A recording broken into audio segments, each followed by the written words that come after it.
In Season 4, Revenant has come to haunt Apex Legends, but not in the way you think. Revenant has brought back a very big problem from Apex Legends past that just can't seem to be solved.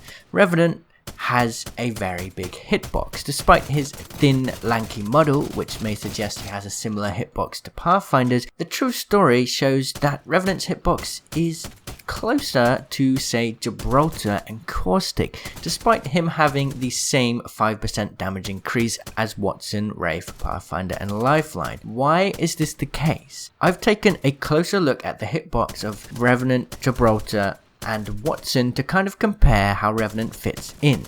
So the first thing I noticed is that Revenant's hitbox definitely needs some fine tuning. As you can see here, I tested and there are definitely some hitbox issues here. Revenant is taking damage in this situation when he really shouldn't be. The actual hitbox is a lot bigger than Revenant's overall model, which is a big problem. This happened to pretty much every legend in the past, especially with Pathfinder, and it made it really hard to play Pathfinder. Revenant's biggest issue right now is this, but it's a double whammy of disappointment for Revenant players because not only is his hitbox broken, but for some strange reason he has the same 5% damage increase passive as the other smaller legends. In my tests, I found that Gibraltar's actual hitbox is 13% larger than Revenant's. It is larger, but not by much. In comparison, Gibraltar's hitbox is 86% larger than Watson's. 86%. These numbers aren't going to be exact, but it's based on taking each legend's model hitbox based on where I can shoot them in game and gathering the pixels on the screen and comparing them that way. So the scale is alright, the numbers may be a tiny bit different because it's kind of hard to make the exact hitbox, but this is pretty accurate, I'd say. So we can say a ballpark figure here. Gibraltar is about 15% larger than Revenant and 85% larger than Watson. So why has Revenant been given this 5% damage increase passive? I do not understand that at all. I desperately call the developers to fix Revenant's hitbox. Even with Revenant's hitbox fixed, his area that can be shot is still rather large. I don't think he deserves his passive. Perhaps he doesn't deserve Fortified, but he definitely shouldn't be taking more damage, especially when you have legends like Octane and their hitbox is not massive, but it's definitely a very good size. So yes, this is a big issue with Revenant and perhaps his biggest issue.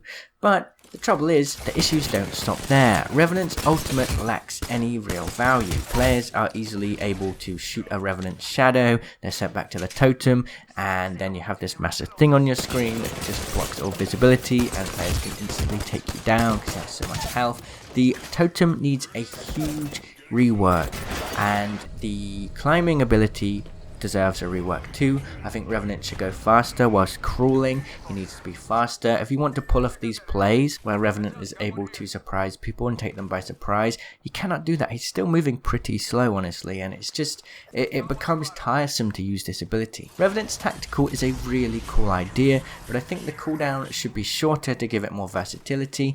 The blinding effect on the screen should become part of the ability. Make it so you actually blind players for a short second to really take them by surprise. That would pair with Revenant's passive really well. The trouble is, I think that the developers had a very strong idea for who they want Revenant to be. They had some great abilities for Revenant, but they felt it was too overpowered, so they kept toning him down to the point where he's become absolutely incredibly underpowered. I'd say Mirage still needs a bit more love than, say, Revenant, but besides that, Revenant is the second worst legend in the game. In my personal opinion, the hitbox issues are the most important, but of course his abilities need a major rework. I think that Respawn's approach of abilities isn't too perfect. I think that they should start with a legend that is overpowered and then nerf them, because when you have a legend that has underpowered abilities, it becomes very difficult to adjust that with just tweaking stats, you know. Many legends in the game need complete reworks, in my personal opinion, to make them viable against the top picks.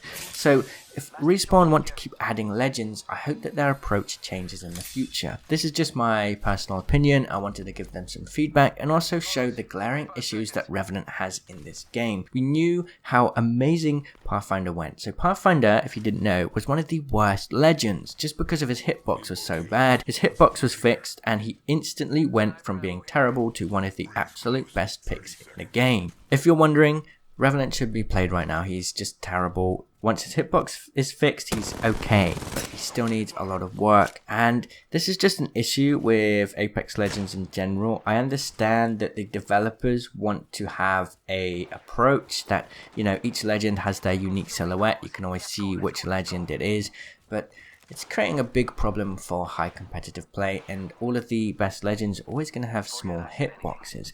And that becomes an issue. I really hope that they can find a solution for this. I'm not sure what the solution is to balance it properly, but as you can see, I mean, Gibraltar has a nice big gun shield, so that favors him well, but his hitbox is perhaps 80% larger than Watson's, and he only has about a 20% difference in damage. Should that be adjusted even more? I don't know. What are your thoughts? What are your opinions? I wanted to bring light on this. I wanted to cut discussion, so yeah, I'll see you in the comments. Cheerio! Thank you so much for watching. If you want more content, I am currently doing a sort of Apex training series in my members area, so it's just $2.99 a month to join, and I'll be adding new videos every week, and you can talk with me and ask me what videos or tips you want me to create, and I'll make videos specially created for the members. So yeah, definitely sign up for that.